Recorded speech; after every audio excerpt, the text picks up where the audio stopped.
Olá, pessoal, boa noite. Oi, Pedro, vamos chegando. Boa noite, boa noite.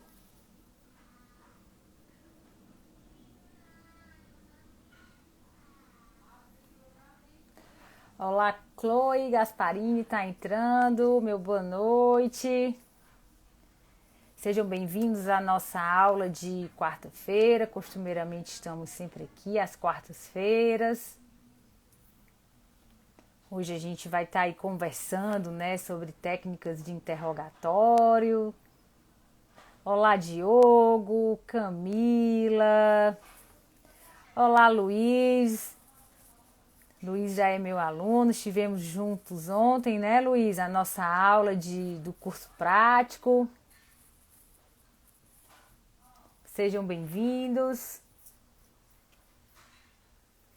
Boa noite, Laura. Doutor Ricardo também, sempre com a gente. Seja bem-vindo. Boa noite, doutor Ricardo. Fabi também está sempre com a gente. Seja bem-vinda. O pessoal tá chegando. Olá, Samara. Boa noite, Diogo. Pessoal, como que tá? Como estão ouvindo bem? Como é que tá o som aí? Como é que tá som e imagem? Tainara também já tá chegando. Ronaldo, boa noite. Vão me confirmando se vocês conseguem aí ouvir bem, ver bem, para não perderem nada, para poder acompanhar.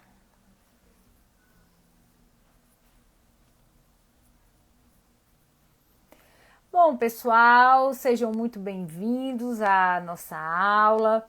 Nossa aula sempre acontece às quartas-feiras. A gente está sempre tratando aí de alguma temática do interesse da advocacia trabalhista e é sempre bom partilhar esse momento com vocês. Hoje nós vamos estar falando aí de técnicas de interrogatório, um assunto, né, que é pouco falado, mas é um assunto que é muito usado. Então a gente vai estar falando um pouco, né, dessa questão probatória durante aí a audiência. Tainara, estamos desde as 10 horas juntos. A Tainara acompanhou hoje todas as minhas audiências, muita instrução, né, Tainara? Ainda bem que deu tudo certo, graças a Deus. Então, pessoal, o nosso assunto de hoje, né? A gente vai estar tratando aí dessas técnicas de interrogatório, vai estar contextualizando isso, né, com alguns casos práticos. Sejam todos muito bem-vindos. Se você acha que esse assunto pode estar interessando aí a mais alguém, clica aí no aviãozinho e compartilha essa live aí com quem possa interessar, tá bom? Para a gente poder estar disseminando aí esse conhecimento. E aí, pessoal, eu já vou aqui entrando, né, na temática de hoje para que nós possamos iniciar aí os debates, né? Temática de hoje, pessoal, a gente vai falar de técnica de interrogatório, né? Técnicas eficazes de interrogatórios que podem ser utilizadas durante aí a audiência trabalhista. Quando, pessoal, a gente fala em interrogatório, técnicas de interrogatório, esse termo interrogatório, ele é direcionado aos depoimentos pessoais aí das partes. Então, quando a gente trata a questão do interrogatório num conceito restrito, a gente vai, no caso, atrelar esse interrogatório ao depoimento pessoal das partes. Mas, obviamente, que a produção da prova oral, ela não é restrita ao depoimento das partes, é restrita também aos depoimentos das testemunhas. E também existem técnicas de interrogatórios que são destinadas aí às testemunhas, a produção dessa prova oral. Então, pessoal, quando a gente trata dessa temática produção de prova oral, quando a gente trata da temática prova oral, dentro da prova oral, a gente vai encontrar os depoimentos pessoais e a gente vai encontrar os depoimentos das testemunhas, a prova testemunhal. Então, em sede de interrogatório, se a gente, né, atrelar ao conceito aquilo que se pergunta, o destinatário, a quem é feita a pergunta, e a resposta, em busca aí de determinada verdade, a gente vai ver que quando a gente se refere a interrogatório, a gente deve adotar, né, esse conceito mais lato que se refere tanto à colheita desses depoimentos das partes como das testemunhas. E aí, pessoal, a gente precisa entender a diferença da finalidade do depoimento da parte para a finalidade do depoimento da testemunha. Todo ato processual, ele busca um fim. Então, para a gente entender o ato processual em si, a gente tem que conhecer a finalidade. Quando eu falo em depoimento pessoal, qual é, pessoal, a finalidade do depoimento pessoal? É buscar, é conseguir a confissão da parte. Ou seja, fazer com que a parte admita como verdadeiro um fato que é contrário aí ao seu direito. Já quando eu colho a prova testemunhal, qual é a finalidade da prova testemunhal? Já não é a confissão. A confissão ela só pode advir da parte. Mas é eu retratar a realidade, a vida entre os litigantes. É eu tentar, mediante a percepção da testemunha, reconstituir os fatos como aconteceu, né? Ou seja, ou pelo menos tentar reconstituir esses fatos de fato como aconteceu, que é muito difícil, né, pessoal? Que é muito difícil. Por quê? Porque a testemunha, quando ela presta o seu depoimento, ela impregna ali naquele depoimento as suas percepções. E aí a gente sabe que a mesma história contada várias vezes, essa história ela vai se modificando, ela vai se alterando no curso aí desses relatos. Mas enquanto finalidade, quando eu falo em depoimento pessoal, eu estou ali atrás da confissão. E só quem pode confessar é a própria parte, é o próprio titular do direito. No caso, reclamante ou reclamado. E quando eu trato da prova testemunhal, do depoimento testemunhal, eu estou ali tentando buscar o quê? A reconstituição dos fatos, que são objeto ali do litígio, tentar, por meio disso, dessa reconstituição aí dos fatos, retratar, né? Retratar a verdade, retratar os fatos em busca da verdade, em busca com que o que de fato aconteceu. Pois bem, pessoal, dentro dessa proposta, a gente tem que, primeiro, observar quais são as consequências jurídicas da confissão em relação ao reclamante e ao reclamado.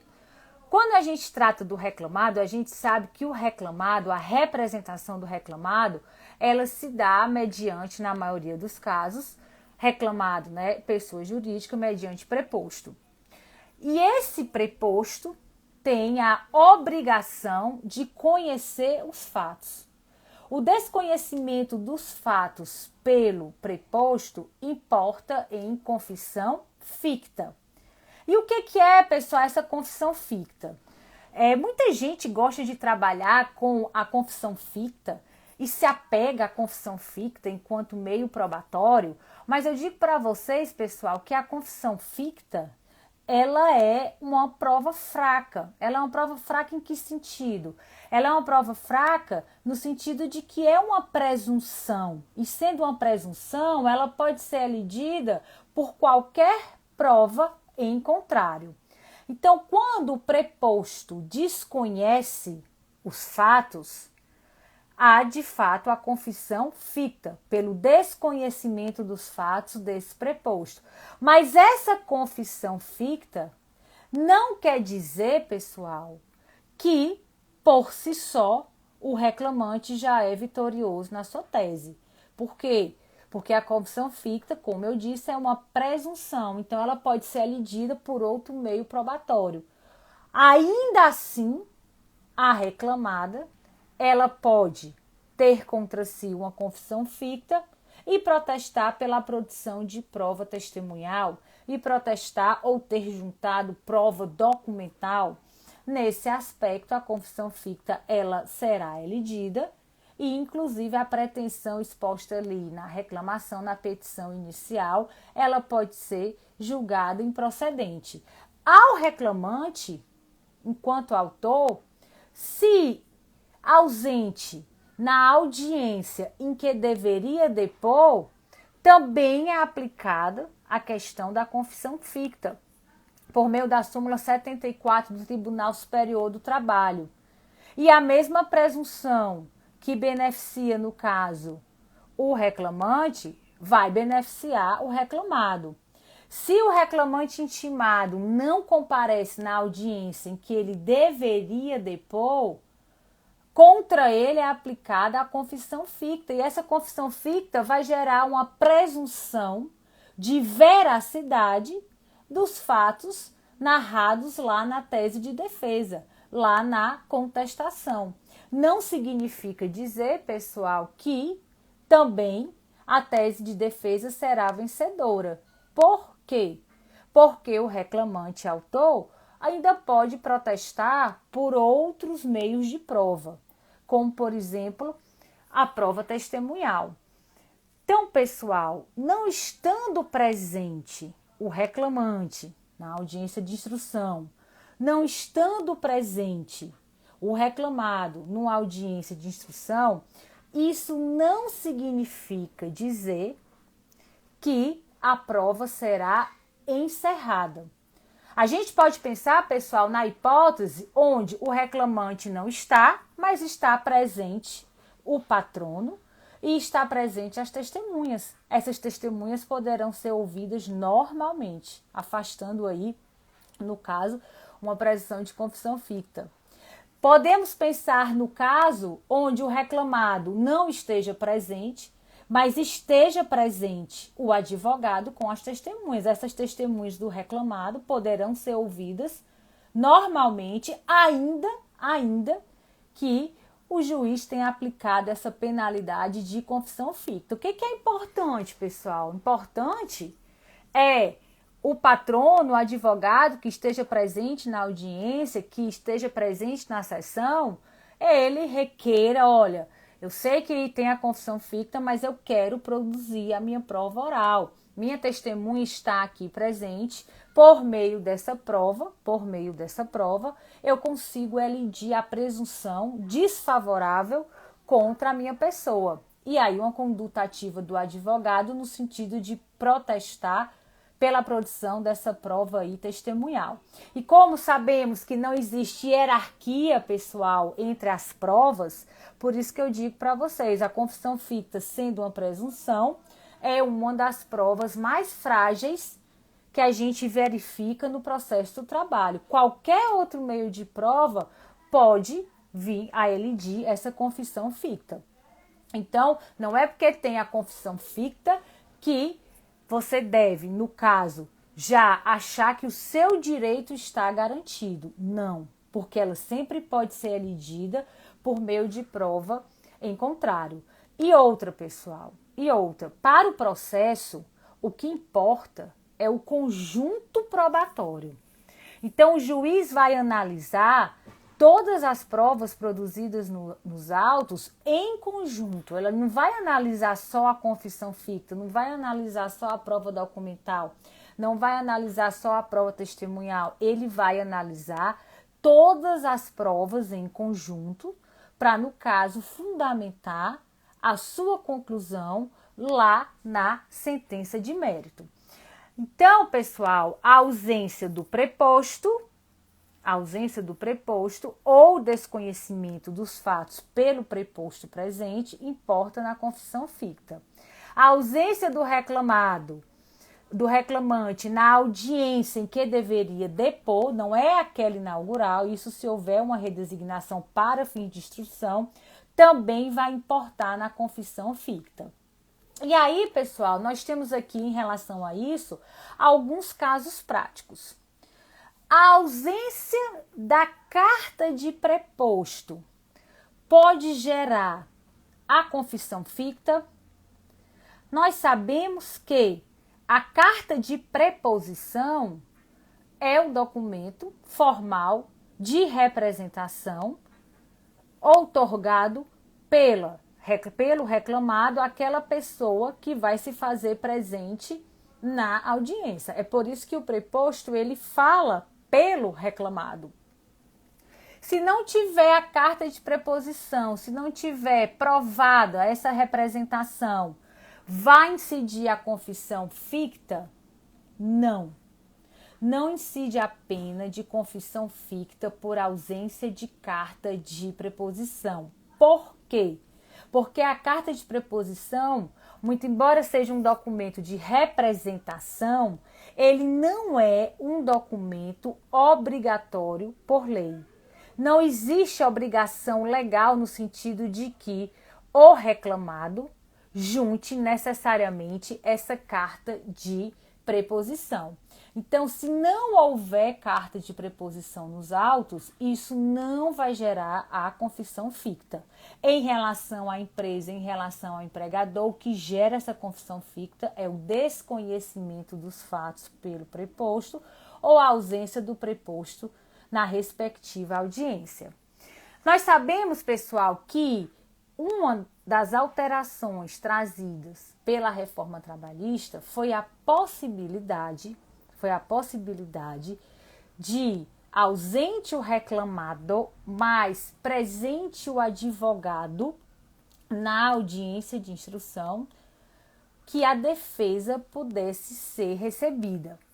Foi uma das alterações trazidas pela reforma trabalhista. Agora, essa possibilidade de, ainda que o reclamado ou seu preposto não se faça presente na audiência, mas presente o advogado, a defesa possa ser recebida.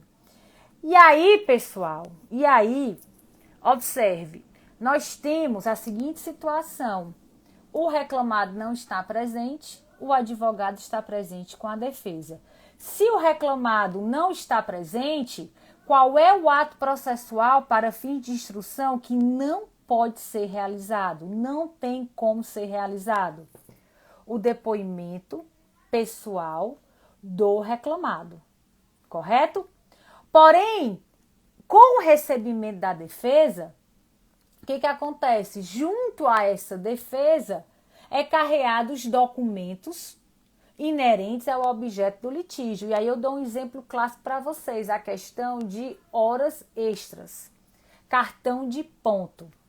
Eu tenho uma confissão ficta porque o preposto não se fez presente, mas eu tenho a juntada da contestação com os cartões de ponto subscritos, assinados pelo reclamante. Aí eu pergunto para vocês, pessoal, na valoração da prova, vocês acham que o juiz ele vai pela confissão ficta ou ele vai pela prova documental carreada com a defesa e assinada pelo reclamante? Com certeza, nesse caso, uma prova documental assinada pelo reclamante vai interferir muito mais no convencimento do magistrado do que uma confissão ficta. Então, nesse mesmo caso que eu dei para vocês, o reclamante pede horas extras. O reclamado não está presente na audiência. É aplicada a confissão ficta, mas é recebida a defesa. E com a defesa vem os cartões de ponto. O que cabe aí ao reclamante? Ele vai simplesmente se apegar na confissão ficta e dizer: eu declino da produção da minha prova oral? Negativo. Ele vai impugnar os cartões de ponto, conforme aí a jornada de trabalho que ele declinou na sua petição inicial. E nesse caso, vai caber a ele provar, produzir a prova, no sentido de que a jornada controlada, a jornada registrada, não correspondia efetivamente à jornada trabalhada. Então, nós estamos diante de um caso, pessoal, em que pese a confissão ficta, o reclamante tem que produzir sua prova para, no caso, ver a sua pretensão aí deferida. Então, nessa matéria, em especial de horas extras, tem que ser observado, ainda que haja a confissão ficta, a existência de prova pré-constituída nos autos, ou seja, a existência de prova que veio ali acostada com a contestação. Agora, a questão, pessoal, mais complexa é quando o reclamado, ele junta a contestação no PJE, mas na audiência não está presente nem o reclamado, por meio de preposto, e nem o advogado. O que a lei fala? A lei fala que a contestação, ela deve ser recebida, pode ser recebida se tiver presente o advogado, ainda que ausente o reclamado. Agora, se não tiver nenhum dos dois na audiência, mas se tem a defesa protocolada no PJE. E aí, pessoal, os documentos que são acostados com essa defesa vão servir de prova pré-constituída? Aqueles documentos podem ser utilizados para interferir no convencimento do juiz? O juiz pode se utilizar daqueles documentos? E aí, o que é que vocês acham? Deve o juiz receber a defesa? Deve o juiz não receber a defesa, mas manter a documentação nos autos? Pode essa documentação interferir no convencimento do juiz? Bom, pessoal, parte da jurisprudência e da doutrina não admite o recebimento da defesa nessas circunstâncias. Por quê? Porque a reforma trabalhista, ela atrela especificamente o recebimento dessa defesa à presença do advogado. Porém, eu particularmente, concordo até com a opinião que a Ivana está colocando, se a obrigação do juiz é buscar a verdade e se ele está ali diante de uma documentação, se ele tem conhecimento daqueles documentos e se por mero formalismo, digamos assim, a ausência do advogado, essa defesa não possa ser recebida, eu particularmente entendo que, estando a documentação nos autos, pode o juiz firmar o seu convencimento com base nessa documentação. Especialmente, se o reclamante nada diz sobre essa documentação, se ele não impugna essa documentação. Eu até concordo, pessoal, que não pode ter o ato formal do recebimento da defesa. Mas nada obsta que o juiz, quando for formar o seu convencimento, reporte-se a documentação que foi acostada aí com essa defesa. Isso, pessoal, por quê? Porque cabe ao juiz, de fato, a busca da verdade.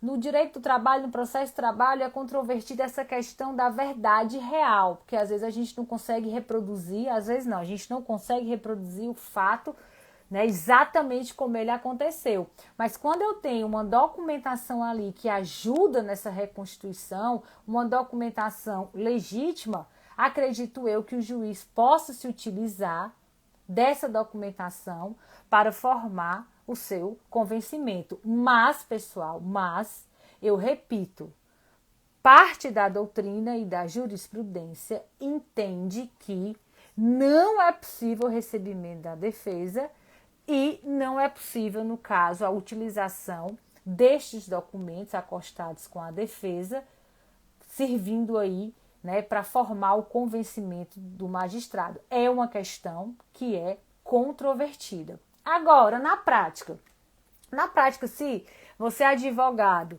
não consegue aí comparecer na audiência, sabe que não vai comparecer, ou reclamado por razões N, sabe que não vai comparecer, não deixe de acostar a defesa no PJE, para levar essa discussão aí mais para frente. Se o juiz vai receber ou se não vai receber, se vai considerar ou não vai considerar o documento. O que não pode é você não juntar o documento, porque se você não juntar esse documento com essa defesa no PJE, você não vai poder levar nem essa discussão mais lá na frente, né, em sede, por exemplo, de grau recursal. Então, os documentos, né, você deve acostar os documentos com a peça de defesa ou só os documentos, ainda que você saiba que no caso não vai poder aí comparecer.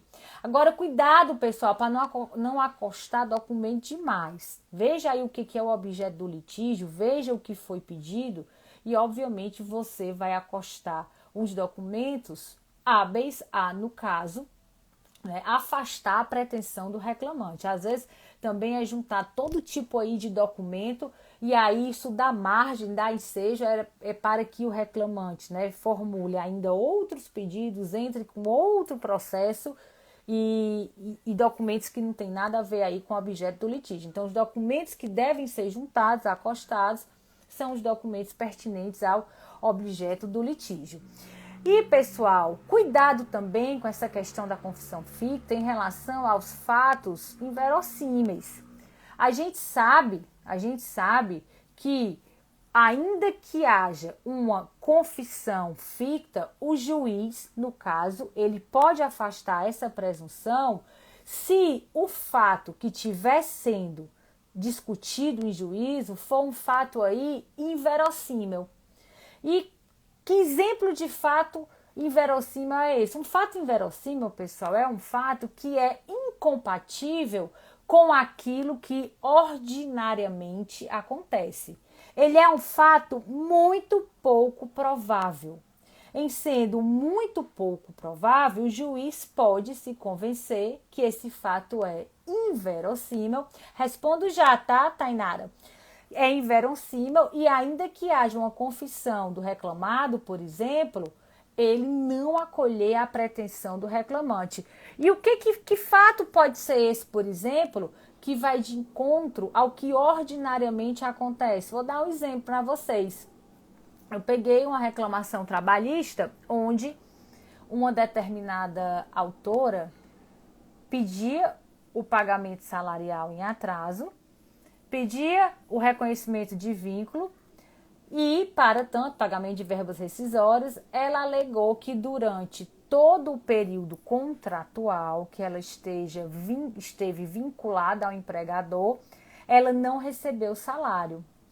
E aí, pessoal, quando é um contrato curto, de 3 meses, 4 meses, é possível que o trabalhador suporte a prestação de serviços sem receber salário? É possível. Até 3, 4 meses na expectativa de que vá receber, por mais difícil que seja, é possível. Agora, é possível, pessoal, que um trabalhador, é verossímil que um trabalhador passe 18 meses trabalhando sem receber salário? 20 meses trabalhando sem receber nada, zero de salário? É um fato inverossímil. Nesse caso, essa trabalhadora alegou que estava há 24 meses, 2 anos que ela trabalhou sem receber salário. O reclamado foi rével, não compareceu na audiência. Tanto foi rével como foi confesso. Ele não apresentou defesa, né? Estava ausente na audiência, ausente advogado. E foi, no caso, aplicada, né, reconhecida a revelia e aplicada como consequência a confissão ficta. Só, pessoal, que eu não me convenci. Trabalhar 24 meses sem receber salário é algo que não é verossímil. O que eu fiz? Colhi o depoimento pessoal dela. E, pessoal, no depoimento pessoal, ela confirmou que passou 24 meses, 2 anos, comparecendo todos os dias, indo regularmente, prestando os seus serviços, era servente, o serviço era em uma empresa, e não recebeu um centavo, não recebeu R$ 1. E eu perguntei, mas você comparecia todos os dias? Eu ia todos os dias. Você nunca reclamou atrás desse salário? E aí a gente vai, pessoal, investigando outras coisas. Isso em sede de depoimento pessoal. Olha, mas vem cá, você mora onde? Você mora com quem? Nessa casa que você mora, e essas pessoas com quem você mora, alguém tem renda? Ou a sua renda supostamente era a única, no caso, a sustentar essa residência? E no caso dela, ela confirmou que morava com uma filha e a renda dela era a única que sustentava a casa, que a filha não trabalhava. Eu disse assim, como é que você fez durante 2 anos sem receber salário para se sustentar? Ela, não, com a ajuda de amigos, a ajuda de terceiros. Mas esse fato aí alegado, pessoal, não é um fato que verossímil de forma alguma, que possa ser elidido por uma confissão ficta. Então, em casos como esse, o juiz ele tem que investigar mais a fundo, ele tem a obrigação de investigar mais a fundo a situação para ver se realmente o que foi narrado, se encaixa dentro da realidade ali daquela pessoa, daquele reclamante. E eu digo para vocês, pessoal, para o juiz é muito bom quando tem uma revelia. O juiz adora revelia. Por que o juiz gosta de revelia? Porque aplica a confissão ficta, encerra a prova e julga ali rapidinho. Não é verdade? Não é verdade, a gente sabe que isso é uma realidade. O juiz tem não sei quantos processos para julgar. Uma pauta de audiência atolada. Quando tem uma revelia que aplica-se uma confissão ficta, normalmente, isso porque a lei dá margem para isso, normalmente o juiz vai pela procedência dos pedidos, né, e pronto, e não faz uma análise mais profunda quanto a esses fatos que foram narrados na petição inicial. Mas é importante que o juiz faça essa investigação mais a fundo quando se está diante de fatos inverossímeis. Por quê? Porque os fatos inverossímeis podem alidir essa confissão ficta e a pretensão do reclamante, por exemplo, até ser julgada improcedente. E aí a Jucimara está perguntando, né? Professora, e como julgou? Jucimara, após colher o depoimento pessoal dela, da autora, após extrair todos os fatos circunstanciais e fatos principais que eu podia, né, extrair dela, eu acabei dando pela procedência do pedido dela. Porque após o depoimento pessoal dela, eu me convenci das alegações dela. Antes, se fosse com base na confissão ficta, se eu não tivesse colhido o depoimento pessoal dela, provavelmente eu teria julgado improcedente. Eu não teria me convencido. Mas quando eu resolvi colher o depoimento pessoal dela e conheci a realidade dela, eu acabei me convencendo e foi julgado os pedidos improcedentes no sentido desse reconhecimento de vínculo e pagamento salarial. Eu indeferi a questão das horas extras, porque aí eu não me convenci nesse caso específico, mesmo diante da confissão ficta. A jornada que ela alegou, para mim, era muito inverossímil. Né? Trabalhava demais, de segunda a domingo, não parava um minuto. Então, durante 2 anos, né, eu não me convenci de que ela poderia suportar aquela jornada, até porque já era uma pessoa de mais idade. Eu vi aqui que a Tainara fez aqui algumas perguntas, alguns comentários. Questão da prova documental, né, que pode ser usada na busca da verdade, eu também me posiciono nesse sentido. A Ivana está dizendo, não recebe a defesa apenas os documentos. O ideal, Ivana, é não constar nada. Não consta nada na ata. Né? O ideal não é o juiz dizer, não receba a defesa, mas receba os documentos. O juiz não pode, no caso, ou recebe tudo ou não recebe nada. Então, O ideal é que ele não receba formalmente a defesa acompanhada dos documentos, não tem como você receber só a defesa ou só os documentos, mas o juiz pode, na fundamentação da sua sentença, dizer o seguinte: compulsando os autos, em que pese a revelia, que aí seria revel por ausência de defesa, não foi recebida, da reclamada. Observo que existem documentos tais que podem ser utilizados para o convencimento desse magistrado na busca da verdade. E aí, no caso, fundamentar a sentença, né, com base nesses documentos e, se for o caso, em outras provas produzidas aí nos autos. Mas o ideal é que não faça recebimento da defesa. Tainara perguntou: o advogado reclamante poderia adotar qual tese caso a defesa fosse recebida?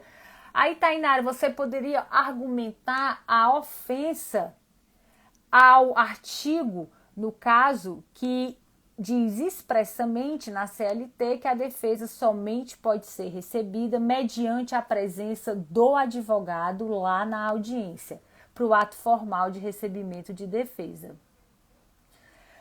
Estando patrono e preposto ausente. Estando patrono e preposto ausente, Tainara, não tem o recebimento de defesa, não tem o ato formal do recebimento da defesa. Mas o juiz, como eu disse, quando dá sentença, na formação aí do seu convencimento, ele pode fazer alusão a documento que esteja acostado nos autos. A empresa vai ser revel? Vai ser revel, porque não houve recebimento da defesa. Vai ser confessa?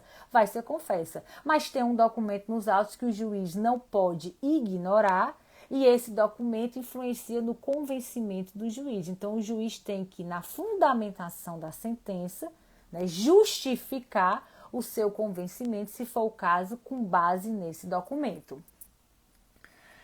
A Ana está comentando: no caso de revelia, não apresentação da defesa, deve o reclamado, cabe ao reclamante fazer prova oral para provar o desvio funcional. Diante da revelia, diante de uma confissão ficta, tem a presunção de que os fatos alegados na peça inicial são verdadeiros. Então, se o juiz se utilizar dessa presunção, obviamente ele não teria que provar o desvio funcional. Mas, se você quiser, no caso, ratificar esse desvio, se você, enquanto advogado reclamante, quiser, no caso, assegurar, né, não contar com o entendimento do magistrado em relação à confissão ficta, você pode estar produzindo aí a sua prova oral normalmente. Mas qual é a consequência jurídica da confissão ficta diante da ausência do reclamado na audiência e de uma revelia? É que presume-se verdadeiros os fatos que estão lá narrados na inicial. E o juiz só vai afastar essa presunção, caso não haja produção de outras provas, se o juiz achar que os fatos ou determinado fato, na forma como está disposto na petição inicial, é um fato inverossímil. Ele não se convence ali do fato, da forma como ele foi narrado na petição inicial. Mas gera a presunção de veracidade? Gera. Então, para todos os efeitos, presume-se que houve o desvio funcional. A Elisiane está perguntando: mas professora, tem aqueles casos de doméstico que ficam anos morando? Tem. Mas aí é uma relação diferente, Elisiane. A Elisiane está perguntando em relação aos domésticos. No caso do doméstico que mora na residência, ele tem direito à moradia, ele tem direito à alimentação. Então, a gente não está tratando aí o necessário à subsistência para o doméstico, ele tem. Ele tem da casa onde ele vive, ele tem da residência onde ele vive. Então, nos casos de doméstico, esse fato já não seria inverossímil, porque é possível. A gente sabe que é muito possível. É muito comum aqueles casos onde, né, a pessoa vem, por exemplo, de um interior para trabalhar na casa do outro, vem ainda quando é menor e fica na residência, né, anos e anos, morando de fato com a família, e muitas vezes, até nesses casos, a relação doméstica ela ela se mistura com a relação familiar. Então, eu diria que nesses casos de doméstico, Elisiane, é mais verossímil que possa não ter tido pagamento salarial do que numa relação de emprego nos moldes seletistas, onde o empregado vai para a empresa todo dia e volta para casa. E qual é o principal argumento? É que no caso do doméstico, ele retira da residência o essencial, o básico para a sua subsistência, que é moradia e alimentação. O Jorge está perguntando, professor, por que no caso do recurso de revista, o TST não avalia fatos e provas? Porque o Tribunal Superior do Trabalho, Jorge, ele funciona como uma instância extraordinária. E toda a discussão fática, ela é travada nas instâncias ordinárias, que é o primeiro grau de jurisdição e o segundo grau de jurisdição no âmbito dos tribunais regionais do trabalho. O que o Tribunal Superior do Trabalho ele pode rever são questões, né, inerentes à interpretação da lei ou ofensa aí à Constituição, como uma forma de se chegar aí ao Supremo Tribunal Federal em sede de recurso extraordinário. Então, esse caráter de instância extraordinária faz com que o Tribunal Superior do Trabalho ele só se detenha a questões legais, de interpretação da lei, de aplicação da lei ou de ofensa aí à Constituição Federal. E é interessante, pessoal, observar nesse ponto que o Jorge tocou, quando eu falo, né, em revisão de fatos e provas, agora com essas audiências gravadas, em sede recursal, em RO, recurso ordinário, o Tribunal Regional do Trabalho, ele vai poder sentir mais a essência da instrução do que quando havia apenas a transcrição dos depoimentos na ata de audiência. Por quê? Porque uma coisa é quem não instruiu lê a ata de audiência.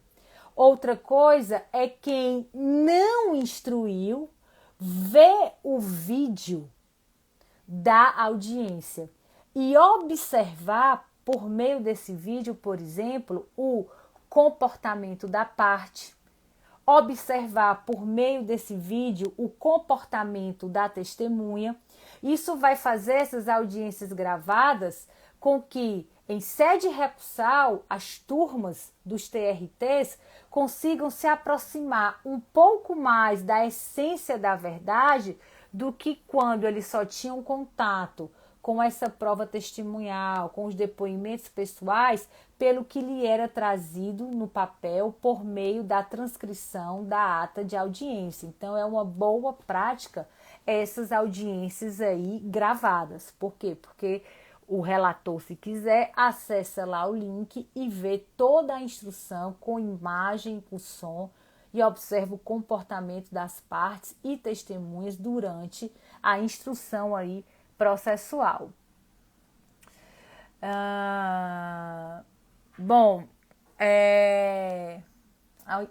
O Ivan está comentando que um caso concreto é muito bom, né? Perfeito. O Ronaldo está dizendo, se os documentos forem juntados pelo reclamante após a contestação, o juiz pode receber?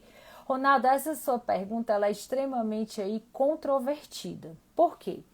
A obrigação legal é que o reclamante junte os seus documentos com a peça inicial.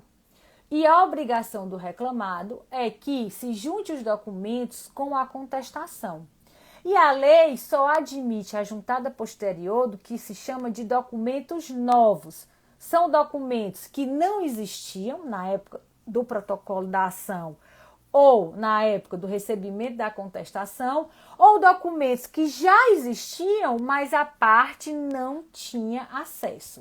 O que a lei quer proteger?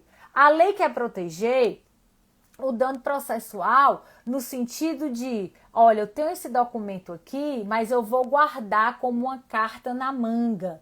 Eu vou esperar para ver o que acontece depois das testemunhas, depois que a gente ouvir todo mundo. Se for o caso, eu faço essa juntada. Se der ruim para mim, a juntada do documento, que a lei quer proteger, no caso, é esse tipo de comportamento que geraria aí um dano processual. Então, se o documento já existe e está de posse do autor ou do réu, a gente tem esses momentos apropriados, próprios, para que esse documento seja juntado. Não juntou, pode o juiz entender que houve a preclusão e não pode mais ser juntado, ou pode o juiz entender que aquele documento ele é substancial para o deslinde da lide e, com base no argumento de que a instrução ela ainda está em andamento e, portanto, todo meio de prova deve ser admitido na busca da verdade, admitir essa juntada de documento posteriormente aí à contestação. Então, vai depender muito do convencimento do juiz. Primeiro, se ele vai por essa linha do documento novo ou se ele vai pela linha que a instrução processual ainda está aberta.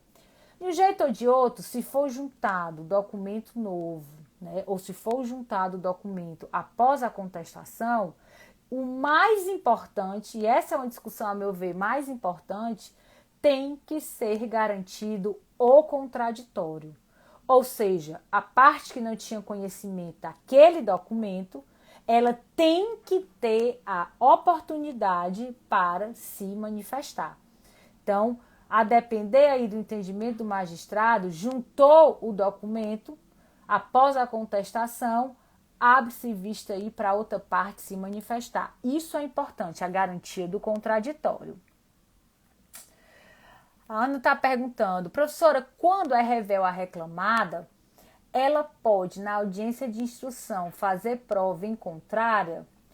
Quando ela é rével, Ana, é porque não está na audiência nem o reclamado e nem o advogado.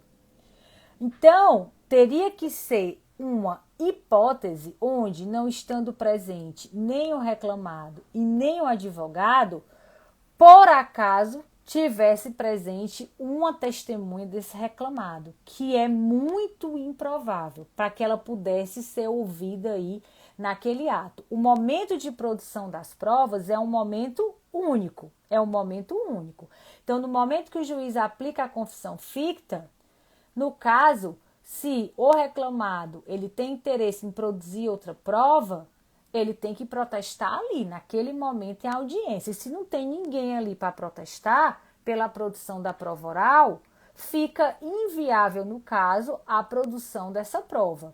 Isso acontece quando não está o reclamado ou preposto, mas está o advogado. E o advogado levou as testemunhas. Aí o advogado protesta pela oitiva dessas testemunhas. Mas o comum é, não tendo defesa nos autos, não estando presente nem o advogado e nem o reclamado, o juiz vai encerrar a instrução ali mesmo, com base na confissão ficta, a depender aí do ônus da prova, né? Pode ser que o reclamante proteste ou não por alguma prova ali naquele ato e o juiz vai julgar o processo conforme o conjunto probatório que foi produzido e definido naquele momento ali da audiência.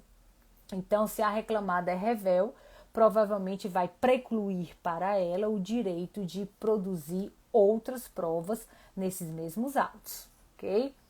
É por isso, pessoal, que essa dinâmica da audiência trabalhista, ela é muito interessante. Tudo acontece ali naquele momento, não é como no processo civil, onde primeiro é a conciliação, depois prazo para a contestação, depois apresenta-se o rol de qualificação das testemunhas, para aí sim, né, ser designado uma audiência que é só de instrução. Não, tudo isso, a fase de saneamento, a fase de fixação de pontos controvertidos, tudo ocorre ali naquele mesmo momento, naquela mesma hora, durante a audiência trabalhista. E aí, pessoal,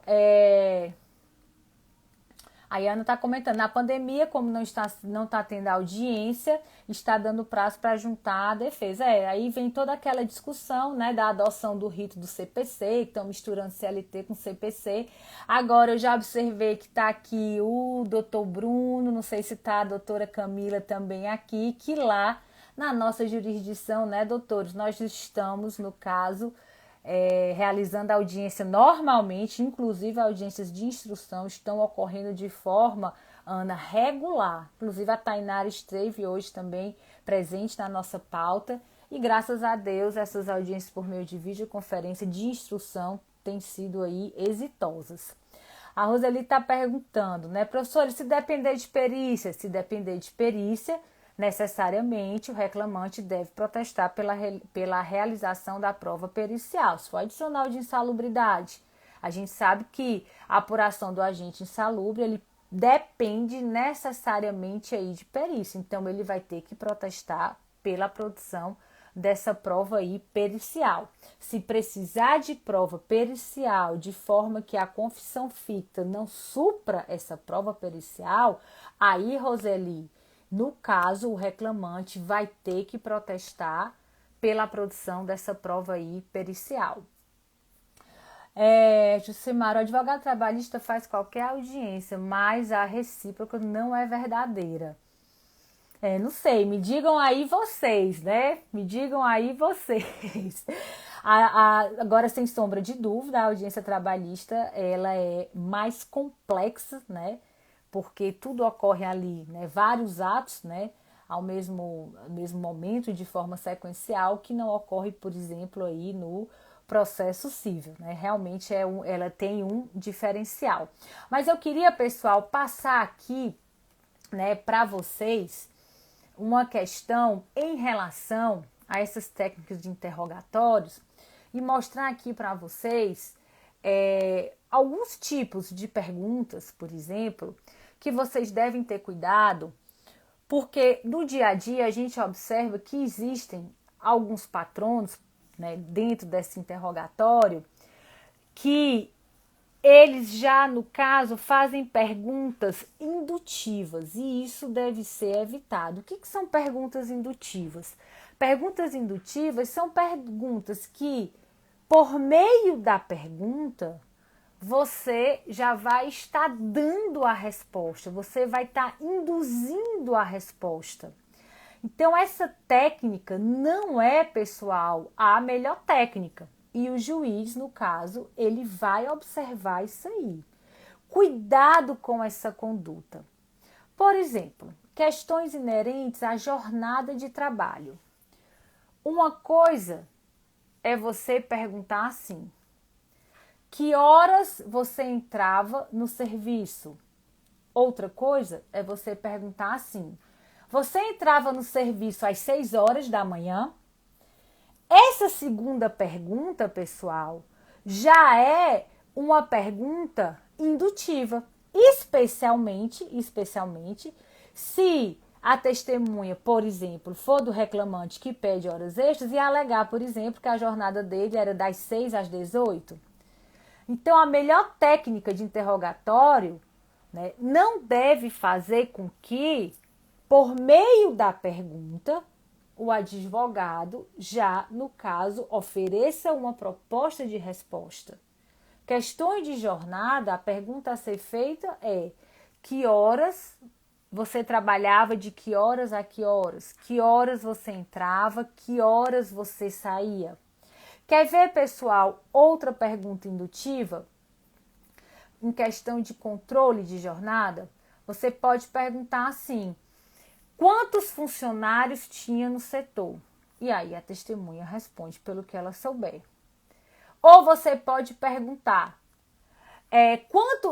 no setor tinha mais de 25 funcionários? Aí a testemunha fica, acho que tinha. É uma pergunta muito mais objetiva se você perguntar: me dê o número certo. Quantos funcionários tinha no setor? Outra questão, quando o juiz faz uma pergunta e a testemunha ou a parte responde assim: ai, eu não lembro. eu não lembro, eu não me recordo. E aí, quando o advogado vai fazer uma pergunta em relação ao mesmo fato, o advogado começa assim: é verdade que... E aí, no caso, induz uma resposta para a testemunha que seria sim ou não, quando ela já afirmou que não sabe ou que não se recorda do fato. Então, quando a gente trata com técnica de interrogatório, pessoal, vocês devem ter esse cuidado de fazer o que? Perguntas objetivas, de não fazer perguntas indutivas, porque no caso o juiz ele pode perceber, né, essa técnica e obviamente advertir o advogado. Outra técnica interessante, pessoal, que essa sim, ela é muito efetiva, é o que nós chamamos da técnica dos fatos circunstanciais. Às vezes, a gente, na busca da verdade, quer saber como um fato aconteceu. Por exemplo, quer saber, de fato, qual era o horário de trabalho de determinado empregado? No lugar de você perguntar qual era o horário de trabalho, você pode fazer perguntas acerca de fatos circunstanciais, acessórios, que vão, no caso, levar à verdade dos autos. Você pode perguntar, por exemplo, que horas o estabelecimento funcionava? De que horas a que horas? Nesse estabelecimento tinham 1 ou 2 turnos? Quantos empregados tinham? E que empregados exerciam a mesma função do reclamante? E por meio dessas perguntas, pessoal, acessórias, você verificar se, por exemplo, a função desse empregado era compatível com a jornada de trabalho declinada na inicial. Vou dar um exemplo aqui. O empregado diz que trabalhava das 7 às 21. E aí você pergunta, faz a mesma pergunta para todas as testemunhas e todas as testemunhas dizem que o estabelecimento funcionava das 7 às 18. Então, né, ou seja, não é possível, você já descarta esse labor aí até às 21 horas. Por meio que? Por meio dessa pergunta circunstancial, acessória. Possivelmente, se você perguntasse a uma das testemunhas que horas o reclamante trabalhasse, talvez ela, não sei, no automático ou por ter litigado contra o mesmo empregador, responderia das 7 às 21. Mas no que você faz a pergunta, que horas o estabelecimento funcionava e o estabelecimento só ia até às 18, então você, no caso, ou às 19, que seja, no caso você já, por meio da prova desse fato aí acessório, você já descarta, por exemplo, um labor até às 21 horas. Então, quando a gente trata dessa temática de técnica de interrogatório, é bom sempre, né, que as perguntas sejam objetivas. É bom, né, que, às vezes, dependendo do fato que é controvertido e do fato que está se buscando a verdade, a gente esquecer um pouco o fato principal e ir para as circunstâncias acessórias, tentar descobrir a verdade em relação às circunstâncias acessórias para se chegar a esse fato principal, e aí você observa a coerência entre todos os depoimentos. E, pessoal, é interessante que você faça as mesmas perguntas para todas as testemunhas, justamente no caso, para atestar essa coerência aí nos depoimentos, ok? E a melhor testemunha, pessoal, né? Eu já disse isso aqui em algumas outras aulas, não é a testemunha que ouviu falar dos fatos, é a testemunha que vivenciou os fatos, é a testemunha que viu os fatos. Então, por exemplo, você quer provar hora extra, você pega um vizinho do reclamante, que nunca foi empregado da empresa. Aí eu vi a hora que ele saía e a hora que ele entrava, mas você não via lá no local de trabalho, você não via adentrando e saindo da empresa. Então é uma testemunha frágil, é uma testemunha fraca. Pode ser que o juiz não se convença com essa declaração dela. Então a testemunha boa, assim digamos, a testemunha forte é a testemunha que vivenciou e não a testemunha que ouviu falar, ok? A Ivana está perguntando, professora, a live fica, minhas lives ficam gravadas, tá, Ivana? Ai, gostaria de passar para mim aqui para assistir. Ok, ok. Lembrando, pessoal, que cada aula dessa, que cada live dessa, eu confecciono um material exclusivo. Esse material fica disponível no Telegram logo após a live. E eu tenho sempre esse cuidado pessoal de, no material, colocar a jurisprudência atual aí sobre o tema, já que eu sei que os doutores estão aí militando no processo do trabalho habitualmente, certo? A Regina fale sobre o elemento surpresa, né? O elemento surpresa vai justamente casar com a questão do contraditório, né? Ou seja, o juiz ele não pode proferir julgamento com base, né, em fundamentação, com base em fato, sem que as partes tenham se manifestado aí acerca da